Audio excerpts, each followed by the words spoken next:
dealmakers brand. We host regular meetups such as this one in Southern California pretty much every single month. I say proudly that we host one of the Hey guys, I am here at REI Meetup at Alex Camacho's place. Lots of great people here. If you guys have never been to a networking event, this is the place to be. $250 million, and at the same time, he elevated all of his brand alongside my brand, and so it was a total win-win. At the beginning of this year, I transitioned to being more than, hey, let's give us that some brand turn the building. So it was a total win-win where he got to do all those things, and obviously I got to be remote, build a big relationship such as this one with Brandon Turner, such as these other people that I get to network with and be around, and also work on the vision of the company, work on capital, work on social media while he was working on the operations and all the other things, right? So it was a total win-win for those 2 years. But I also found around the 2-year mark, such as with my journey, I wanted to go off on my own and no longer work for investors. And so I had an acquisition guy recently depart on good terms. I parted with my other partner. So it seems to me like around the 2-year mark, you're either going to want to explode together, like grow exponentially, or there's probably going to be a shift, or somebody's going to want to kind of exit from that relationship because of like whatever life, business, things happen, right? Next one. And so we'll talk about this Maui escape venture. I actually tried to wholesale it to Brandon Turner, but it was too much work for him at the time.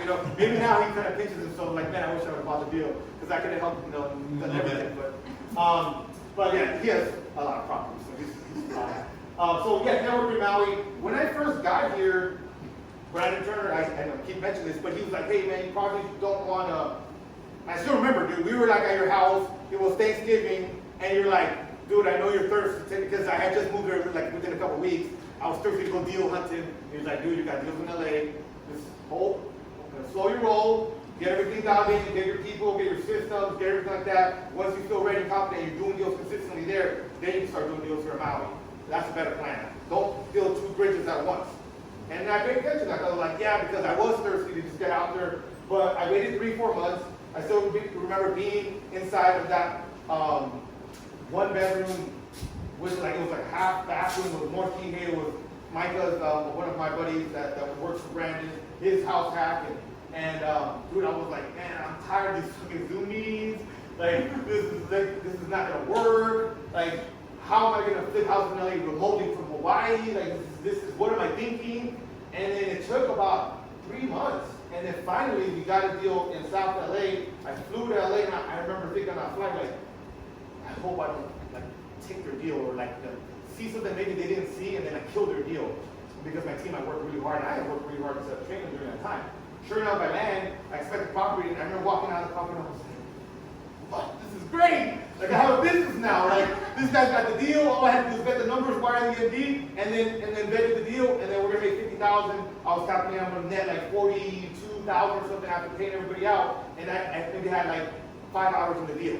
Or not including the trip to SoCal, obviously I did other things. So I was like, this is what I've been dreaming of, being able to remote flip in LA, not use the majority of my money, not be the one looking at the property and still retain the majority of the profit. Like that's what I was really, really proud of. But the way that I did this deal is that after I didn't chase deals here, right on that 3rd month, after my Bigger Pockets podcast came out, somebody from the island reached out to me and wanted mentorship. He came to my house and started kind of talking. I wasn't really that impressed with the sales skills or experience, so I kind of just like, oh, we don't give me to you. He kept following up with me, kept following up. Finally, I was like, I relented. I'm going to LA, and I'm like, all right, here's what we're going to do. You want me to market to Maui to get deals? Well, I'm going to give you my deal machine password, which is this password to like log in driving for dollars. Who's familiar with like driving for dollars here? Okay. So we use this app called Deal Machine. I gave my login. I was like, I'm going to LA for 2 weeks. If you give me 500 addresses inside of the Deal Machine, then I will market to those addresses. And he's like, fine. So then I'm in LA, and then I'm like looking at my notifications, like, okay, 86 properties like uploaded. Okay, like 52. Like this guy's working. Like, and I got back and then uploaded close to 700 addresses. We started sending mailers right away. After we sent the mailers, we got lead flow. I got this lead for this property. We actually had it under for verbal agreement of $1.2 million, which was like a slam dunk. Like, then we're gonna wholesale this thing and make like $250,000. And sure enough, the seller went to like a lawyer, went to people, and this guy was not responsible. Get me on the phone with this guy. So he gives me the number, because this is a high stakes deal, right? I'm like thinking like, dude, I'm gonna lose this deal. This kind of rookie acquisition guy is gonna mess it up. So let me get on there. I jump on the call. I still remember being in LA on the 5 freeway in traffic, negotiating this deal, and I was like, look, Robert, I just need to know like what your number is so I can figure out whether that number works for me. Okay? Just give me the number. Because I want 135. You give me 135, it's a deal. Because I knew I had up to 140 on me. So then I was like, okay, what's a $50,000 wholesale? Better than, like not getting a deal. So I said, okay, let me see what I can do. Hung up, obviously worked out. Negotiated, or locked in the 135, emailed him the contract, and then he signed over it. Open escrow of $20,000. I didn't even have really no business sign parking somewhere else because I had a lot of flips going in LA that I had ongoing construction. So I was like, I'm gonna figure it out. And then I had networked for those 3 months, so I didn't sit idle when I was here. I was networking, meeting people, but just not pursuing deals. So once that 3 months was up and I found this deal in I think it was month 5, we found the deal that was here. And then I hit all my people up, Brandon, I know Josh Dorkin, Slava, a bunch of people, also Zach in the building. Kobe came and looked at the property, but it had 3 tenants. It was COVID. It wasn't a clear winner. Like now we can look back and say, oh yeah, look at what happened, right? But it wasn't a clear winner. So Ethan flies out on a moment's notice, which is my partner on the deal. I wine and dine him. I took him to Co. I still remember, like, dude, I gotta get this guy. They're like on board. I need this guy. And then he left, just amazed. He's like, yeah, I want to do the deal. So that's how I found him. He ended up putting $600,000. While I was in escrow, I went back to the seller and I negotiated seller finance. Again, we could have took it down hard money, but it would dramatically change the potential outcome because we would have to put almost as much money down and a higher mortgage payment. So we gave $600,000 down. The seller agreed. We tried to pitch him at 3-4%, but he balked at that. He said, give me 6%, 20-year term, 3-year balloon note, and the deal is yours. Because I had to really play that because I really wanted the seller finance, but then the lawyer didn't. He was like, well, I thought you already had the cash, you had the hard money lined up, and the lawyer was being a dickhead. And I was just like, this Robert's interested in this, we're interested in this, and I just can't stay cool. But I was negotiating with a savvy, a lawyer, a savvy seller, a savvy, everybody's savvy tenants. So it wasn't easy by no means. And then once we closed on it, we're like, I negotiated with the tenants. I told somebody the story, but the tenant of this unit was actually a nudist. So that was a nudist. I'm not kidding. From France. So I come here and negotiate the cash for keys. He'd be out here naked. He put a shirt on. I'm just like, dude, I can't make this stuff up, right? And so he had been told by the seller for almost a year that he didn't sell the property. But long story short, man, I negotiated with all 3 tenants. I did what was called kind of a construction eviction because it was COVID, so there was a moratorium, so we couldn't actually legally evict anybody. So essentially what I did is I got one of those people out, and they started working on that unit right away, which was downstairs. So once they did that, then it just kind of disrupted their, a little bit of their lifestyle, and then they took 20,000 here, 10,000 down here, and 4,000 in the single. Because there's a single, there's 2-1 downstairs, and there's 2-2 upstairs. So it cost me $34,000, but I budgeted and I calculated $35,000 for the cash key. So I was actually under budget, and I got them out in about 60 days. And then we started rehabbing property. 2 people, I fired, 2 contractors I fired, and then I flew in a person or somebody that I got through Brandon Turner. Actually, he was a runner-up for the contractor that he was going to come do or be here on Maui helping with Brandon, but he's still a solid dude. So then, since he was the runner-up, I took him. He flew in and approved by 3 people, and we lived here. They lived here more than I did, and they rehabbed the property and finished it.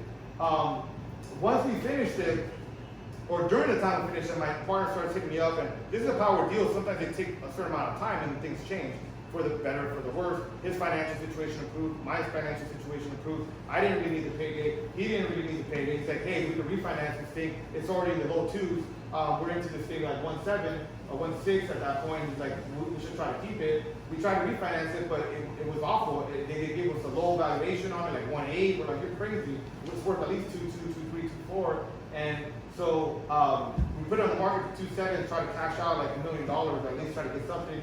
We got an offer for $2.4 million cash, but I didn't want to sell the property. He didn't for that low of a payday. So I convinced him to go back and do a second application to try to get the refinance done, and we were able to successfully pull that off where we did a DSCR loan, 1.75 million. We actually got a wire for $989,000, and I didn't see a cent of that money initially because he had to pay back.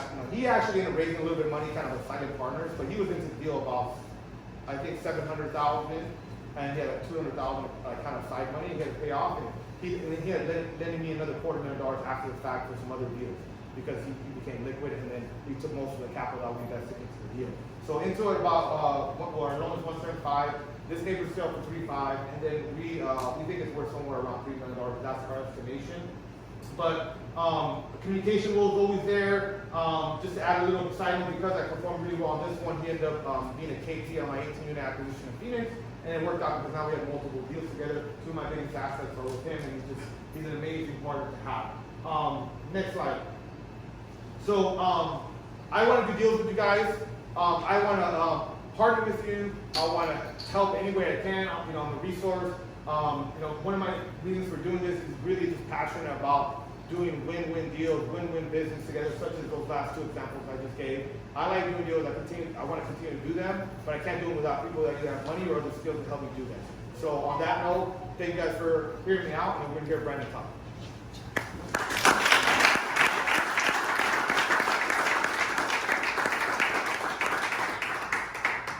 He doesn't have a slide or anything else, so then you could, if you guys want to take pictures, do that. You just getting time? Yes, 2 minutes ago. Oh, 2 minutes ago. All right. Yeah. Well, thanks for coming. Thanks. Hi, everybody. What's up? Hey. What's up, Bob? Weird. You can turn that off. Yeah, you can turn that off. You can leave it on if you want. Early on in my career, very early, like very first flip I ever did. Yeah, let me go before that. Let's go before that. Very first house I ever bought, just period, was this crappy little, what did I pay for it? $79,000 for this 4-bedroom, 1-bath house in Aberdeen, Washington. Anybody know Aberdeen? Besides me talking about it? Aberdeen is the home of Kurt Cobain. Nirvana started there. And it's like the capital of meth in Washington. It's great. A lot of meth. It's a great town. You'll love it. It rains every day. Just straight every day. It's awesome. So my wife is from there or near there. So we ended up there. And I went to a bowling with a friend when I was just like 20 years old. And I asked this friend whose sister was there, hey, the sister was a real estate agent, hey, do you know any houses for rent? She said, why would you rent? You can buy. I'm like, yeah, I know, but I don't have a mortgage. I don't have the ability to mortgage. I'm 20. I work at Cold Stone Creamery, scooping ice cream. She's like, don't worry about it. This is 07, by the way, remember that. 06 or 07. So, yeah, I think it was 06. So I call the lender and I'm like, yeah, I make, how much you make? $9 an hour. Okay, great. We're just gonna write $45,000 a month. Okay, great, we'll do that. And what's your credit score? I'm like, I don't have a credit score. I've never used credit before. They're great. 800. Like, you just write in whatever you wanted, and they were good with that. She's like, hey, congrats, you're approved for $500,000 or whatever, some stupid amount. That was crazy back in 06. How many of you were investing in 06? Anybody? Yeah, that was nuts. Right? It's like, write down whatever you want. We're good with it. Yeah. So anyway, so I bought this cheap house because I was a garage sale kid. So we went to garage sales every Saturday. I learned to buy the cheapest thing. So literally the cheapest house on the market. But then I bought it, and then I figured out very quickly, like the house needed a rehab. And I was like, well, I can do the work myself. Never thinking about repairs.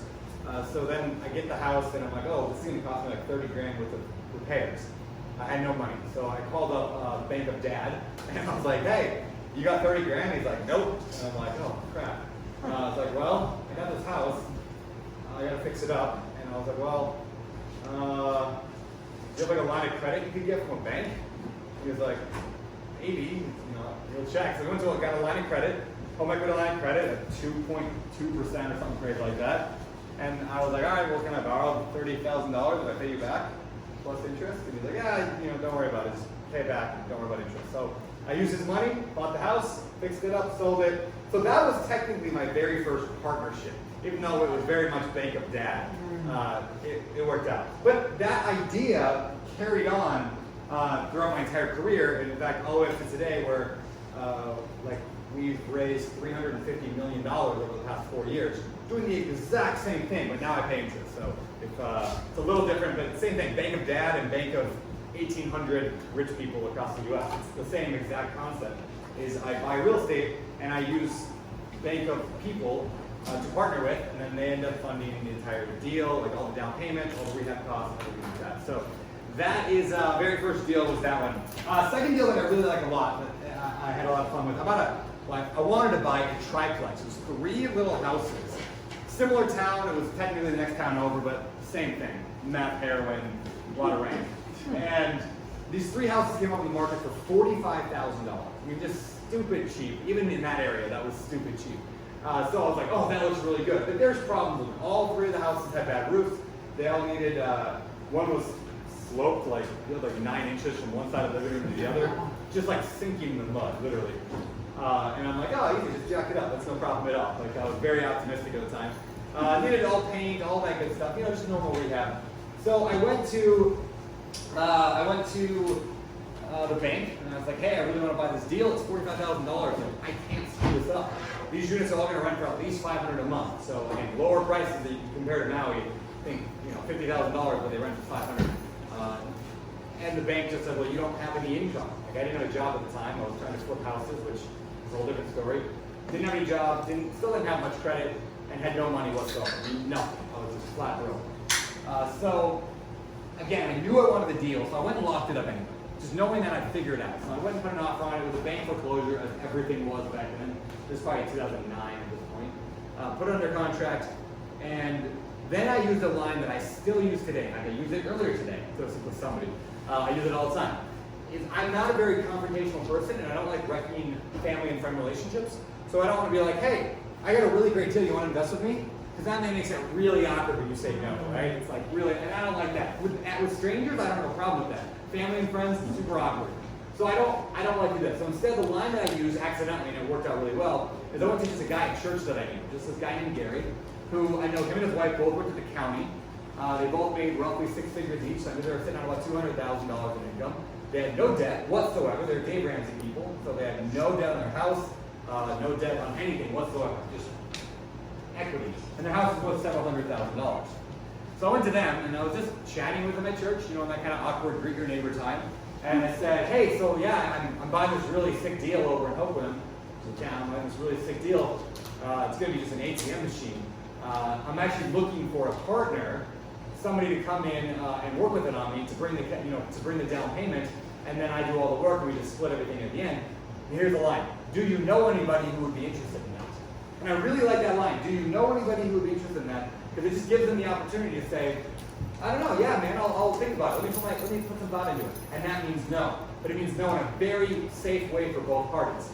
But they didn't say that. And I'll tell you the secret, they almost never say that when you put it that way. They always go, because now they're missing out on something. They don't want to miss out on something. They always go, well, tell me about the deal. Well, tell me what's going on. I'm like, oh, well, it's like just 3 houses for $45,000. I mean, it's a crazy good deal. And so I explained the thing. I said it would need a down payment. It probably need 40 grand total, is what I figured. Again, on that cheap of property, the down payment was like 10, 15 grand, and then you needed 25 or so. I thought 25 or so in rehab costs. Things were way cheaper back then. You can't get plumbing done for 25 grand nowadays. It's like, things are cheap back then. This is different. But again, add zeros if you want to add zeros on your on the way you think about this. But yeah, they looked at the deal and they trusted me because they'd seen me go through these before, and they said, okay. So they ended up funding the entire amount. And the cool thing is, just like my Bank of Dad, they didn't want to use their own cash either. They probably had it, but they went and just got a line of credit from the bank. 3.2, 3.1%, got a line of credit on their house. And they were okay with that, Dave Ramsey, because it was an investment or whatever. So what the deal we ended up working out with them is we even paid their line of credit payment, which I think was $120 a month. So I said, I'll pay your line of credit payment. So they literally had zero money down because they used the line of credit. It was $0 for application fees. Just no fees on that line of credit. I paid the payment on it as just part of the overhead of the deal. And then we just bought the deal together. The two of us bought it as a partnership. And then my wife and I went in there and we managed the property. We managed the contractors get in there, we managed really everything. We did a little bit of our own work, not much on that one. That was kind of in the phase where I started getting out of doing all my own, fixing toilets and carrying toilets and getting soaked by toilet feces. It was great. That was a great phase of my life that's no longer happening. So managed all the contractors, got everything done. I think the house is still sloping a little bit. I never actually fixed that, but it's okay. It didn't stink anymore, so we're gonna call it good. Anyway, and then the thing just started cash flowing. About $1,000 every single month. Every month we just profited $1,000 on average after all repairs and maintenance and capex and all those things. And if you're not familiar with that concept, most of you are in real estate, some of you aren't.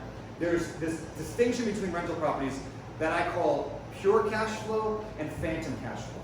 And it's one of the biggest mistakes, if not, it's probably the biggest mistake I see new investors make. And that is they confuse phantom cash flow with real cash flow. Phantom cash flow says, this property is going to rent for $1,000 a month. The mortgage is $500. I've got $100 for taxes, $100 for insurance.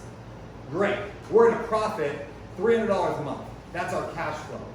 I'm like, no, that's not right? Because if you take gold, think of gold that they mine out of the earth, and they purify it. What do? They throw it in the fire, and they just like burn away all the impurities, all the crap that's in it, and they're left with pure gold. We want to do the same thing when it comes to cash flow, especially when you're using other people's money, because otherwise you look like an idiot later because you didn't run your numbers right. So you purify it by saying, well, what does it actually cost on a rental property? And you can do the math, but just to give you an idea. Let's call it a new water heater is, what's a water heater cost? $2,000 bucks? Yeah. Call it $2,000. A water heater will last 10 years? 10 years. Okay, so now we're looking at $200 every single year for a water heater. Over the course of, what is that? $200 by 12, anybody? 20 bucks? I don't know, 15 bucks? Am I doing that math right? Let's call it $15. So every single month, it's $15 out of your pocket into the garbage, essentially, for a new water heater.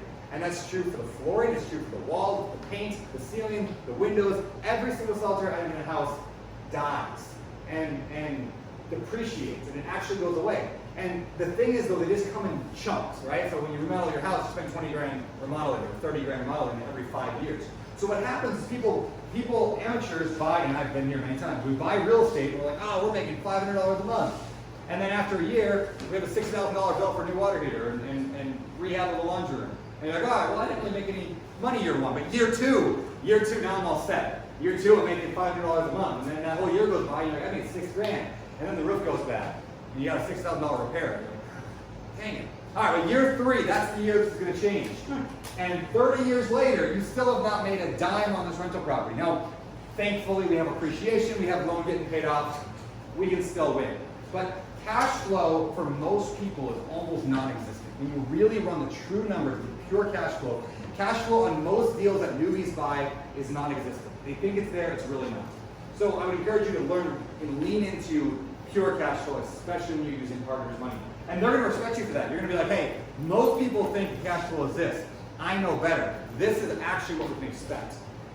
As a syndicator, or as a guy who raises money from people, that's really frustrating because I know other people raise money and then don't run the numbers right, and then their returns look a lot better. And they're like, oh yeah, we're going to get a 25% return. I'm like, no, you're not. You did the better, but like, I don't want to just call them out on that. So it sounds like I'm like, I don't know, telling my kids that mom's wrong. It's like, no, don't listen to them, they're wrong.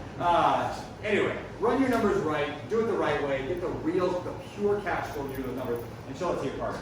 So in reality, that property, over a 10-year period, the actual true pure cash flow ended up being about $400 to $500 every month. So every year, we would actually save all the money. And I like doing it this way, whenever I do partnerships.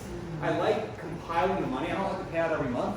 I like to pile the money, pile it up until the end of the year. And then we look back in the previous year. We say, how much money do you want to keep in reserves? On that property, we kept $5,000 in reserves. So if the account at the end of the year had $15,000, we would leave $5 in there. And we had a tradition. It was actually a really fun tradition. We'd go to the same Mexican restaurant. We would sit in the same spot. And then we would literally write checks to each other. I'd show them all the books. And I'd be like, this is what we did this year. Here's all the repairs, maintenance expenses, and everything we did. Here's our total profit, $10,212. And then we would sit there with both business checking account, and we would just, almost for like the ritual of it, we would write checks to each other. We'd each walk out with a check for between $4,000 and $6,000 every single year for 10 years. It was awesome. It was a great partnership. help get you closer to financial freedom. They never did any work whatsoever, and they just got $5,000 every year. Their tradition with that money, which is cool, is every year they use that money and right after go on a cruise. And they spend the whole thing on a cruise. And so for them, like, they got a cruise every year, and they did nothing except for trust in me with their money, and really with their equity on the property. So that was a great partnership, and I learned a lot through that one on how to run numbers and how to deal with tenants and how the property, but it worked out. So today we do the exact same thing. So I'll fast forward to my very first syndication deal, which really wasn't a syndication deal. How many of you are familiar with syndication? Most of you. For those who aren't, it's basically where a bunch of people, we all together, everyone here throws in 100 grand, and we all go buy that, $4 million property over there. Usually it's an apartment complex, mobile home park, self-storage, whatever, but we all pull our money together, and we go buy a property. In that kind of situation, you have two different legal entities or legal parties at play. There's a general partner, GP. That is me. I'm a GP. That's the person who's in charge. They're running the deal. They're making all the decisions. They found the deal, and they're in charge. And then you have the limited partners.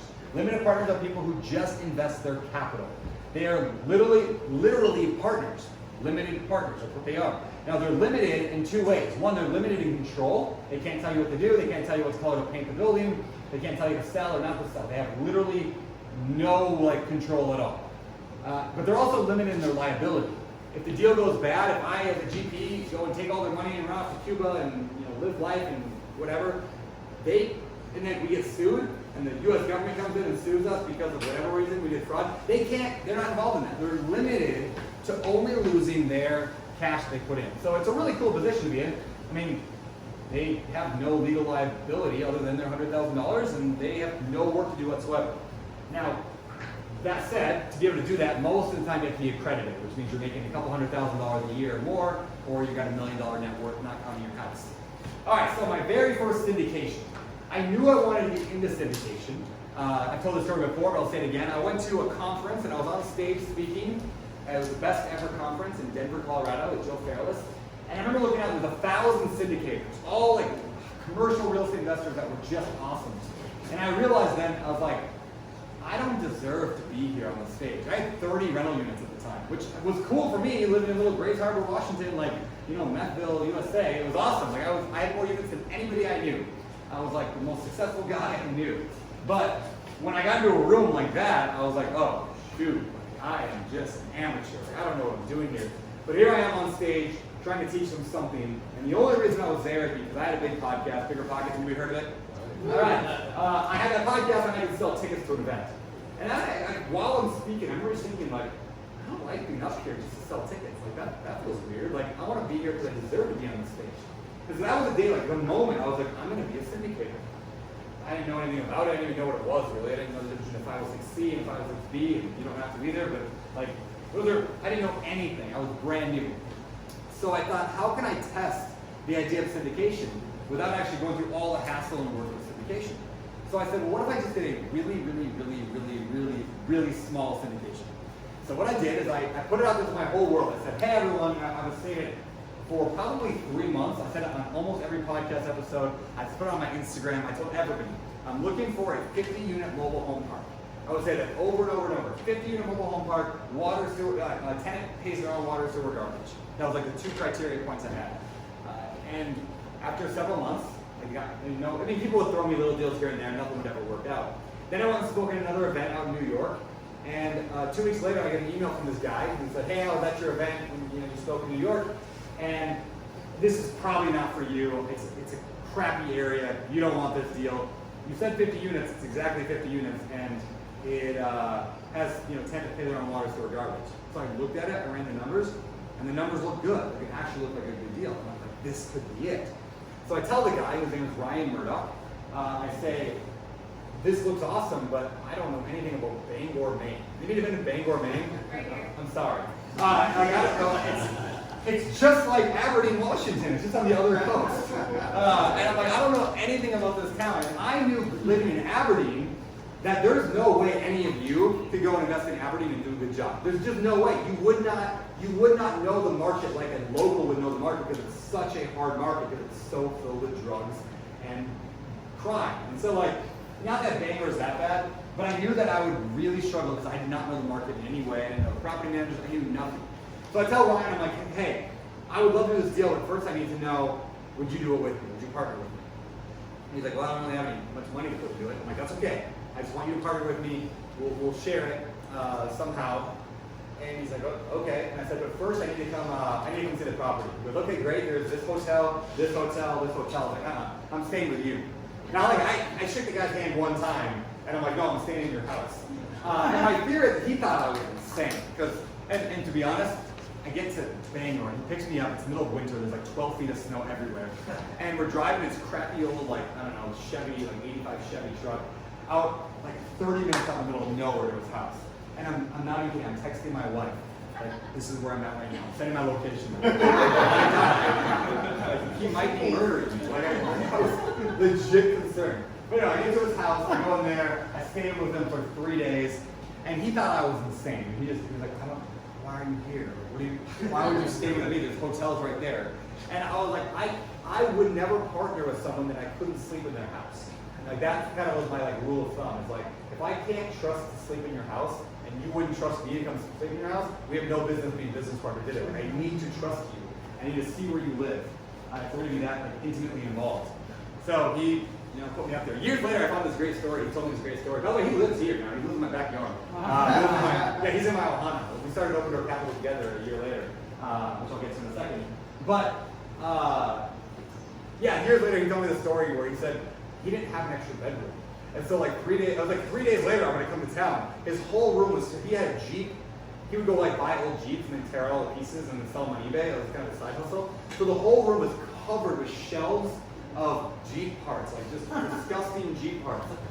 So he had 3 days to get rid of every single bit of it. Went and rented a storage unit, tore out the entire room. I think he re-drywalled it, carpeted it, and then bought a bed and a nice like lamp and everything. And it looked just like, I had no idea for years. But he like, well, that's a good partner, right? Like he put in the work. It was great.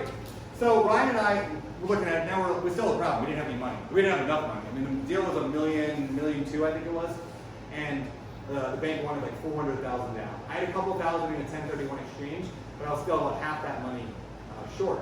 But again, I said I wanted to test a syndication here. So we literally set it up the same way I set up syndications today. I said, Ryan, you and I are the general partners. Now legally we are not a syndication, but we treated it like one. I said, we are the general partners. We're in charge. And typically in a syndication, general partners get 30%. Sometimes it's 20, sometimes 30. I'm greedy, so I take 30. So I said, let's split 15 and 15 each. Me and Ryan, GP. We're gonna go raise the capital. We need $200,000 more. We'll go raise that from limited partners, and then we'll treat it from day one like a syndication. And I had one conversation with one woman about it. And I was like, hey, I got this deal. It's an amazing mobile home park. Do you know anybody who would be interested? And of course she said, well, tell me more about the deal. And her and her husband ended up funding the $200,000. So we treated it just like that. At the end of the day, she more than doubled her money. I more than doubled my money. Ryan had a nice payday since he was 15% owner of the GP. We ended up selling that deal for, 1.7, 1.8, like 2 years later. Made a nice, just a nice, simple profit. I mean, the deal was not easy. In fact, when I look at cash flow, we never made cash flow on a deal. Why? Because when I was running the numbers, I didn't know how to run the numbers on a mobile home park. I'd never bought one before. So I ran it the best I could, which was just wrong. My first mobile, like the second mobile home park, same problem. Third mobile home park, same thing. Now, after 45 mobile home parks we've got now, I think we're getting better at it. But it's a process. So anyway, we sold that property, made a bunch of money. That was my first sort of syndication. Once I saw how me and Ryan worked together, and Alex, you kind of mentioned this, there's like a 2-year mark where we were like, do I want to go bigger? We're going to scale this thing, or we need to go our separate ways. And me and Ryan were like, let's scale this thing. So that's when we actually found a third partner named Brian Murray. Now, how many of you know Brian Murray? Anybody? You may have read this book. It's called Crushing It in Apartments and Commercial Real Estate. It's the most popular apartment book probably on Amazon. It sells tons of copies. It's like a red book. Really, really good. So Brian came out here for the Maui Masterminds. Same one Alex, you were at. So Brian came out, and Brian was like a kind of a hero of mine. He's a big deal. He done lots of multifamily, done a lot of stuff, and he'd never done syndication. And Brian told me at the Maui Mastermind, yeah, I'm gonna lean into syndication. I'm gonna start raising some capital and buying some maybe apartments or mobile home parks. And it's like, oh, weird. I'm gonna do syndication, and Ryan and I are already doing it, trying to start. We want to buy mobile home parks and sell apartments. And so we started having a talk. What does it look like to work together? And then Brian said something that just like kind of blew my mind. He said, okay, well, if I'm gonna do this, I want 30%. And I was like, oh, like that's so much money. In my mind, I was like, yeah, you can come on and be a partner, and I'll give you 2% or something. But he's like, I want 30%. And for a couple hours, I was like, I know Brian's cool, but I can't give him 30% of the GP. That's millions of dollars. Why would I? I wanted to be greedy. I wanted to hold it in. And then I had one simple thought that changed everything. I said, if I had Brian freaking Murray on my team, could I do 30% more real estate? And then the answer was, it's a resounding obvious. Of course I could. Brian Murray. I mean, him alone. The fact that he was a stupid wealthy guy to begin with, had lots of net worth, which I would need to fund the deals anyway. So even if I didn't bring him in, I'd have to find a KP, which is usually a rich person you bring in to help get the mortgage.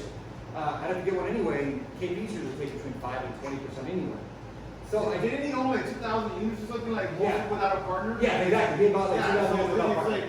He was like monster numbers, way more than anybody that did. It's ridiculous. Yeah. 100%. And and Brian, and you know the real value of Brian? This is something that's almost never talked about. The most valuable partner I think you can have is what I call the wise old mentor. Like, the wise old mentor is somebody who may not have any, like, Brian never had a direct role, per se. I mean, he actually was KP, and he helped with asset management a lot, but he hired somebody for that underneath him. But his main role was like the wise old guy. And he's not that old, like 40, but he's older than me, so sorry for 40-year-old. I was just like, you're the wise old guy who's been doing this longer than me. And so when you have that person, the natural reaction is go, oh, I don't want to give away 20%, 30%, 50%, 60% to a partner, whatever that number is. But you have to ask yourself, is it a cost or is it an investment? To bring a partner, we were able to do, once we kind of got together, we sat down and said, we want to buy $50 million of real estate in 3 years. We wrote up a big, vivid vision and said we're going to buy $50 million of real estate. And a lot of you know the story. We did not buy $50 million of real estate in that time. We bought $300 million of real estate at that time. Today we have somewhere close to $900 million, give or take $100 million, which is insane that I don't even know that number. But it's like every week we just close on a new property. And then we sell properties. And so we have like almost $1 billion of real estate. There's no way I could have done it without Brian. And the last story I'll share about this is why that's so powerful to have that wise old mentor as part of your team. And maybe it's an equity role, maybe it's just a friendship, but we were sitting, after the first full year, we had a team, an executive team coming in, we hired a lot of people, we started buying real estate, and this is before we hit our 300 million, so it was kind of in the middle of that. And it was a hard year, it was a stressful year, a lot of equity conversations, a lot of hard time finding deals, and we did a planning session in Vegas. And we went to Vegas, and me and my COO, Walker, and then Ryan Murdoch, and Brian, we're going to go meet, the four of us, the real executives, we're going to meet in Vegas to talk about the future for the next year. And I went in there beforehand, I was talking to Ryan on the plane, I'm like, yeah man, this was a hard year. I think we should scale back. I think we should just set a goal of like, maybe $1 billion of real estate over the next 5 to 10 years. And Ryan's like, yeah, I think so too. It was a hard year. Let's really scale back. And maybe do a little less. And then I talked to Walker, my COO, later, and I was telling him that, and he's like, yeah, that's probably a good idea. It's been a hard year. And then we get in the conversation in Vegas. We spent a whole day talking. And about halfway through the day, Brian and I and Walker and Ryan are having a conversation, what's going on, and what are we going to set our goal to? And Brian looks up and just deadpan says, let's do 10 billion in 10 years. And I literally laughed like that. I laughed out loud, like really laughed out loud. We all say, oh well, it's not true. I really did. And I just looked at him and he's like, what? And I was like, dude, that's insane. At the time we had maybe 200 million. I was like, that's like not even, that's not 5x, that's like 50x. That's $10 billion. Like, that's insane. And he said, well, I mean, think about it. If we did, next year if we did 300 million, and then the year after that we did 500 million, the year after that we did 700, then 900, then 1.1, and then 1.3, and then just kept that 1.3 even for the next 3 years or 4 years after that. That's $10 billion. He's like, we're never you know, we're never 10xing in any one year to the next. We're just growing by about 50% each year. And I was like, 10 billion in 10 years. I have the full rate. So that we said that. Like we went in there with the idea of getting small, scaling back. And that's kind of the final lesson is like you need those people in your life, and that can be the wise old mentor, to tell you you are capable of more, you are worthy of more, you deserve more, you can do more. And without Brian, I wouldn't have that. Without Brian, we would have gone in there and been like, yeah, let's just take it easy, let's calm down. And that was probably the most life-changing pivot moment I ever had, and it was all due to partnership. So that's all I got for you guys today on partnership. Any questions?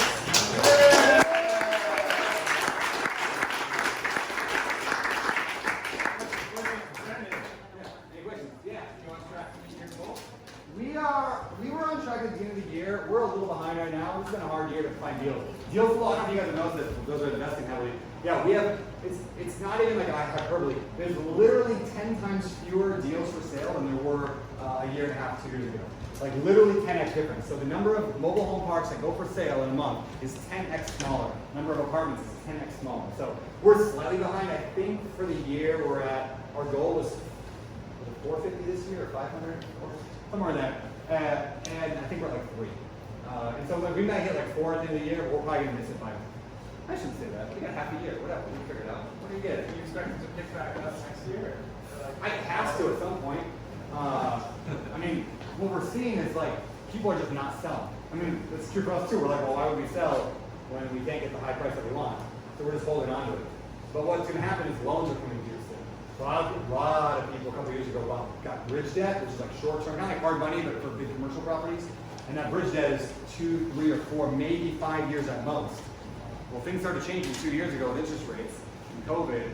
And so we've got, you know, some are coming due this year, some next year, some the year after, but it's getting up there. So yeah, I do expect a lot of deals at some point, but maybe another year before that. And I could be totally wrong. We have no idea. Yeah, that's kind of the fun thing about real estate, though, right? It's like none of us can predict the future, so it's just like we're just adapting constantly.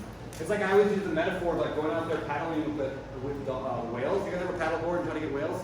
Like you don't paddle to where the whale is going. You just like paddle out there. You just look at the whales and you just kind of see the general direction, and you just try to get kind of where they're going, so you can kind of get within, you know, no more than 100 yards closer. So you paddle exactly 100 yards in front of them, and then they stay away, you stay away, and it's perfect. But that's the idea, you just head out like, yeah, like we don't know where the whales are going. We have no idea what next year looks like the year after that. So it's just a constant looking out and trying to see what's going on, and then paddling no matter what. Keep paddling. I have a question about, like, I have no desire to get married, really. Yeah. If I was going to get married, I feel like I would want to have a marriage kind of similar to Brandon's, because it seems like, how do you get, like, keep your wife happy but still do all the stuff that you do? I know, obviously, the finances help with, you know, having teachers help, you know, and all these other, you know, people that are doing things that maybe you shouldn't be doing. But I find that amazing, because I don't really have this, like, view of so many couples as much as you and Heather, and I just feel like you guys have a great relationship. I think that's the ultimate partnership, really. Thanks, man. It is. I mean, that's the most important partnership you'll ever have. I've heard many, you know, online gurus say that if you pick the wrong marriage partner, every single other thing in your life struggles. So, like, that's the most important partnership you can have. I'm not the best at this, but a few things that I figured out along the way. Number one is there was a time. Okay, number one, Heather wants to be involved in the business. She can't be involved in the business anymore. She's got 2 little kids. Like, it's really hard for her.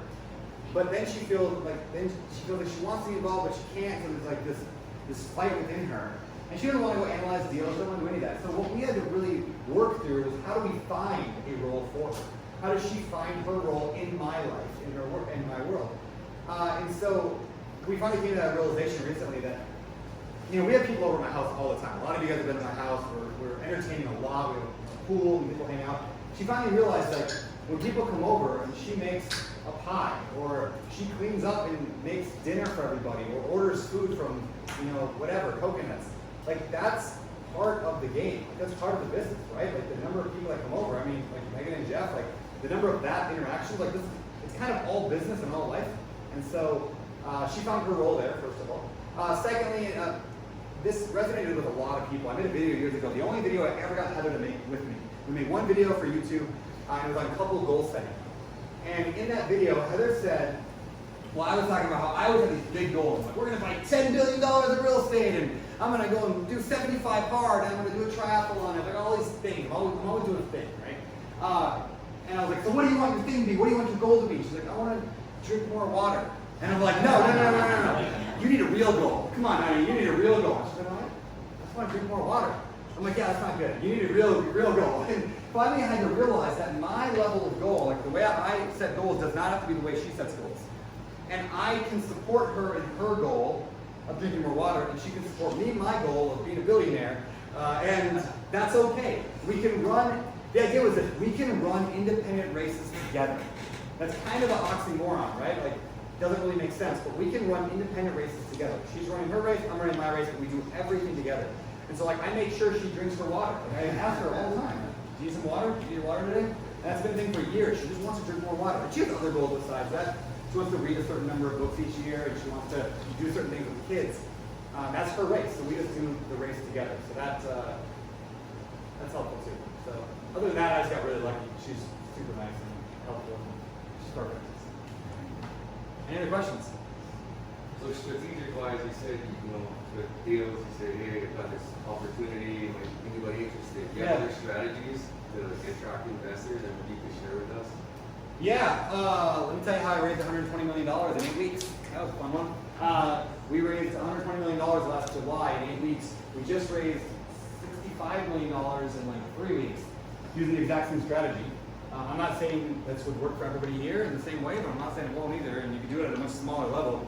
And that is, if you think about anything in life as a funnel, I'm a huge funnel guy. Everything's a funnel. Everything, and I'll say that all the time, everything's a funnel. Things go in the top and the small amount come in the bottom. So you want to hook up with more girls? Go meet more girls, right? There's going to be bigger at the top, smaller at the bottom. If you want to win the lottery, buy more lottery tickets. Some of them are going to work out, you're going to win some money. Everything in life is generally a funnel. Employees, we typically have between 300 and 600 people apply for every job at Open Door Capital. That's on purpose. And then we put them, has anybody ever gone through one of our, we call them the gauntlet? Nobody here? Okay, good. I'm sorry if you did, and you don't want to admit it because it's bad. We literally put you through a series of tests for like a week, every single day, and there's time on it. Like you have to get it done by this time, this date. We grade it, we look at it, we put people through a process. And so we'll get like 500 people to apply, and then like 200 people will do the first test, and then like 100 will do the second test, and 50 will do the third test. The secret is, like, if people just did it, they would be in the top 10. That's the shocking part. If they just did the test without even looking at the answers, like, we don't even always look at all the answers, because it's like, if you just did the first 5 tests, you're in the top 10, which is just nuts. Yes, I understand people spend a lot of time and effort going into that. But I look at it like Google does it, Facebook does it. All the big companies will put you through 5 to 10 interviews, sometimes more. An actor the other day, the guy who played Jamie on Outlander, I was watching that show, Men in Kilts. And he said for one of his roles, he had to audition 32 times for one role. You just go in there and just audition over and over, kind of different people. So I have zero ethical concerns the fact that I make people spend 8 hours applying for a job. I'm like, it is what it is. I need the best people in the world. And I've actually had numerous people come up and say, thank you for putting me through that. Like it helped them hone their skill set better by doing it. So anyway, so everything's a funnel. So how do we find investors? This is what we did. We spent $500,000 in ads. We made ads, we made probably 50 videos. We just walked with the cell phone like, hey guys, I'm buying this property right here. I'd love to work with you. Now, there's legal ways to do this and illegal ways to do it. Please don't just go out there and Facebook ad that you're looking to raise money. We do it very legally with our attorney's permission, how we do this. But we spent $500,000 in ads. That got us, I don't know, 2,000 or 3,000 phone numbers of accredited investors that we then built up a sales team to get on the phone with them, and we would text them and we would call them fairly like repeatedly for like a week or two, just to get on the phone with them and then talk to them about the deal. And at the end of the day, some of them would invest. So thousands of people on our list, a few hundred ended up investing, maybe 100 total of that list. But out of the $120 million we raised, 80 million of it came from Facebook, which is nuts. Or Facebook, Instagram ads, and a little bit of YouTube.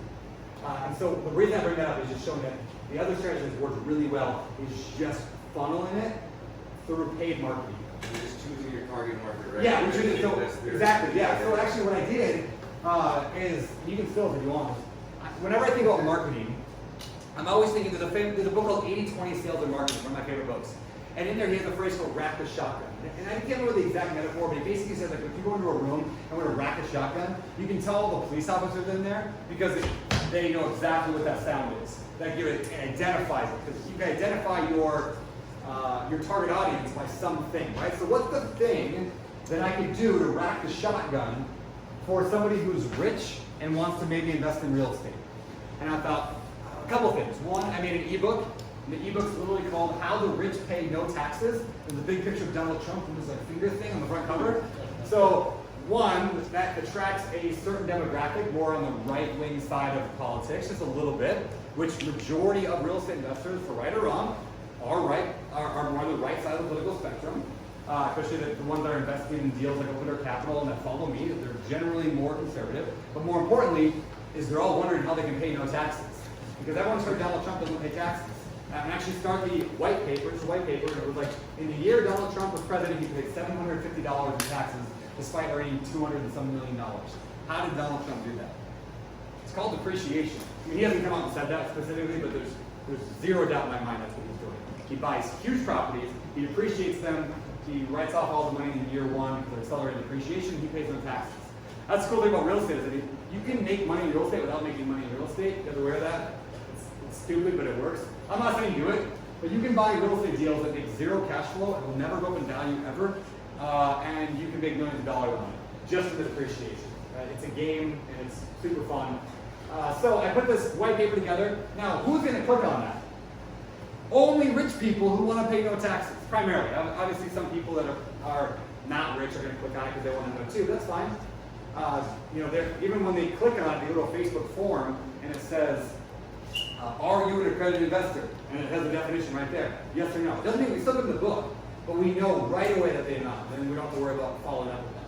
And so, yeah, just thinking, what do those want? Another ebook I made that I haven't really pushed yet, but we're going to push more. It was called How to Invest $100,000 into Real Estate with No Tenants, No Toilets, and No Trauma. And who's going to click on that? Somebody who has $100,000 to invest, right? So I'm racking that shotgun. I want to see who goes up, who's standing up, who's looking around.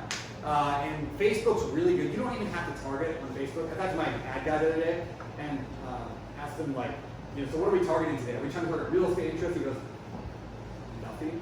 Like, we just don't target anymore. He's like, you just put it out there. And Facebook is so smart, they just figure it out for you. You don't have to target anymore. You just put it out there. I mean, there's ways to target, there's ways to get better, but not targeting, just having a good product. Facebook figures out who's interested and shows more people like that.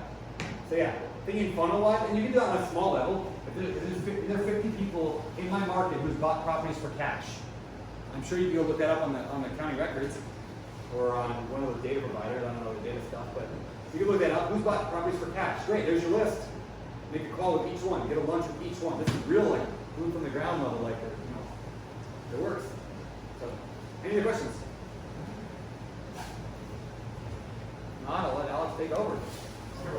All right, give it up for Alex.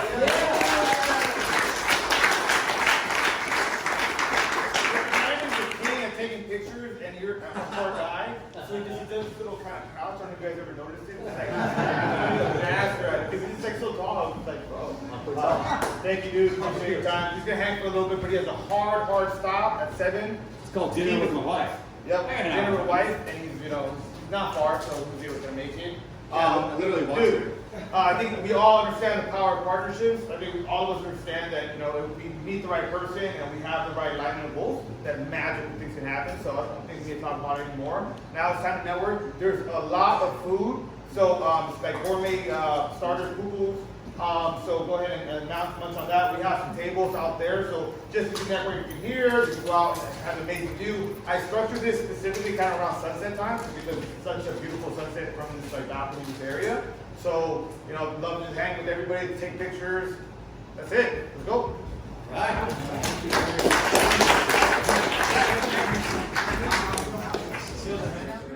They want to know too. That's fine. Even when they click on it, they go to Facebook.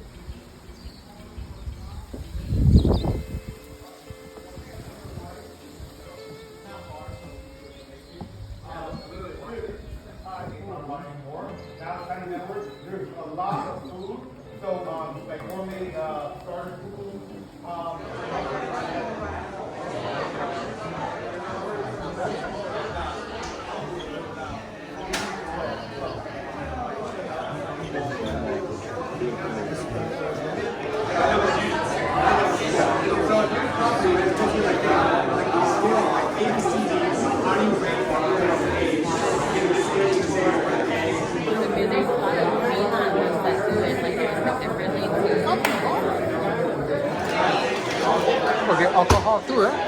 The alcohol too. Yeah, man.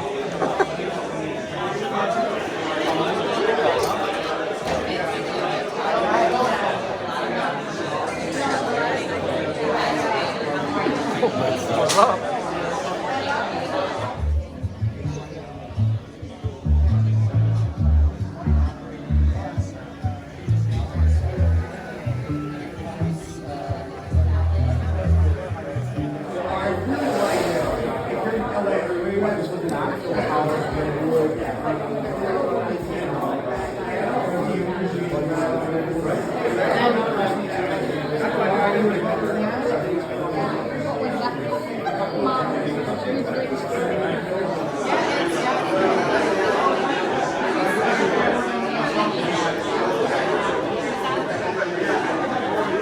Singing? What? What are you running for?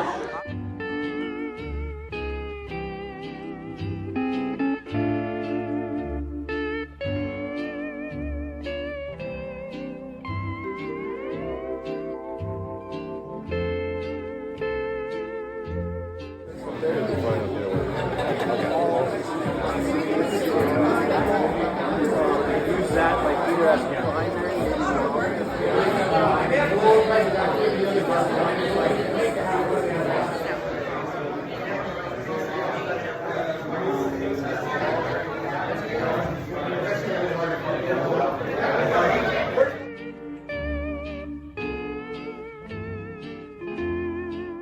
Go around and take a picture.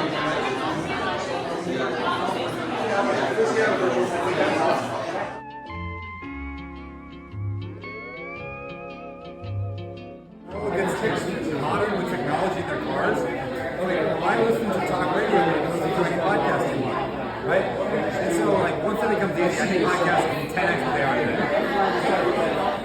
I know a lot of people stop there. Thank you, man. This is a good shit. I'll make it quick. Should I get some content? What are you doing, man? I'm building my, there you go. Alright, so first step to success, surround yourself. Sorry, video. Oh. Yes, surround yourself with people doing bigger things than you, right? Yes. Are you talking about my beer? No, yes. And ask them. You've met before, right? We have met. So I've tried to invite you to every meetup that I have. You finally responded this time. I was like, oh, I got him. But I'm going to continue to invite you. Keep inviting me. Awesome. Anyway, I'm Doris. Brandon Turner. I'm trying to get the honor. Oh, we're on camera. Look at this. Hey, what's up? Anyway, this is the value of Meetup. So anytime you have the opportunity to do it, you meet the most awesome people out there and learn. Sometimes I'm there too. Who knows? This is awesome. Yeah, come to Meetup. Thanks, Brandon. I appreciate it. That's awesome. Yeah, I'll keep sending the invites. Hi. Hey, Ben. You're gonna get some content too? No, What are you getting out of this event? What's value? networking, value from other people, meet new people. Plenty. Yeah. And we What looking about for you, private Justin? money, always, right? What about you, Justo? Wow. And you're liking this? Love it. You see my heart? We kind of were put down before we started coming, but we never did before. What's up, dude? Appreciate you. I'm saying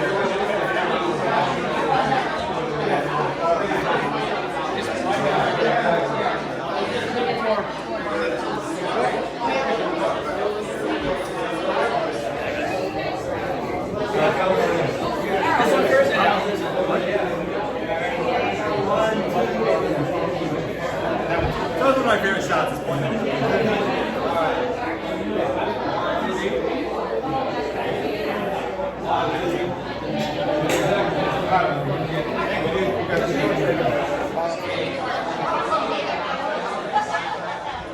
The master. Oh, nice.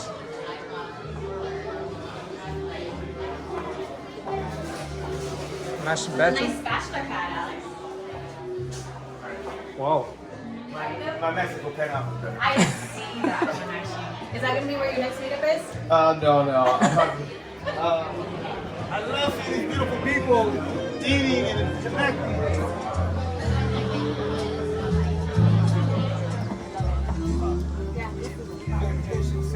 Oh shit.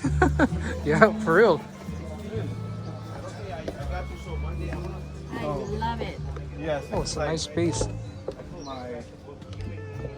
when I come out here, you can see the ocean. And then if I do like here, I can always admit the sun. I can change the amount. It's very special part of the property. 30,000. I already picked up. Oh wow. Oh, okay. That's huge. 135 to quarter mil to rehab.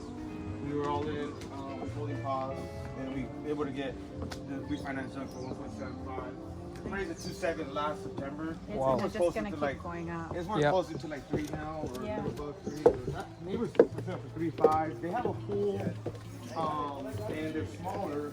They have a detached ohana. I'm thinking about doing another ohana here. This kind of section would be nice to have another unit. Because then with the 2 and then if we split this bathroom, we got 2 down here as well. But I think 7,000 you can do up to 2 ohanas, but this is 30, so you can do. I talked to him like exactly that's what Jonah was saying. He's the architect. He's here somewhere. He's a little bit of an introvert, but he went and submitted the paperwork for me on the local house. So But brick. I love coming out here barefoot. Yep. Just like, It's beautiful. there's a mango tree there, avocados, bananas. And, Oh wow. yeah, just the views up to. Would that be considered upcountry? Because Ulu it's Palaku, kind yeah, of very yeah, yeah. On this side, so.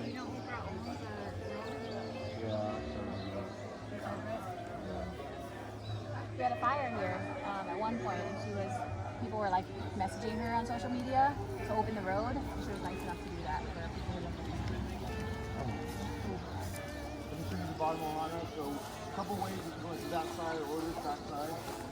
Walk the garden here. Since upstairs I kind of earmark it to like, make money. Yep. I tend to stay more downstairs this week. I got a chance to stay upstairs. Are you Airbnb? No. Well, it's just more like kind of directly, like I call it creative landlording. People that want to rent it from me, directly, and I don't want just any, buddy just coming here either. Yeah. So we've been kind of negative cash for that reason. Like, him and my partner are kind of just eating it, but. Oh, this is your little studio. I've seen this with your workspace. Yeah. Nice. Oh, here's the Office. here's the secret right here. See your video. Oh, Nice. This is so awesome. Thanks for sharing your space. Thanks for coming. So legally, how many bedrooms is this? 5 bedroom, 4 bath. 5 bed, 4 bath. Yeah. Okay.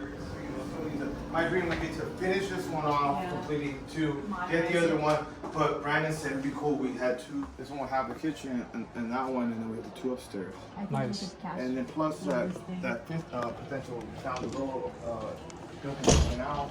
That could be 5 units here. And it's for 3 now, but I think it's 5. Right now, 3.5. Yeah, it's like 300 or 400 square feet smaller. Similar to last size, obviously similar to has a pool and a detached one. So I say it's probably going to be more valuable than my property, but Give it not much another more. couple more years. Yeah, and the finishing of the picture look like it's more valuable.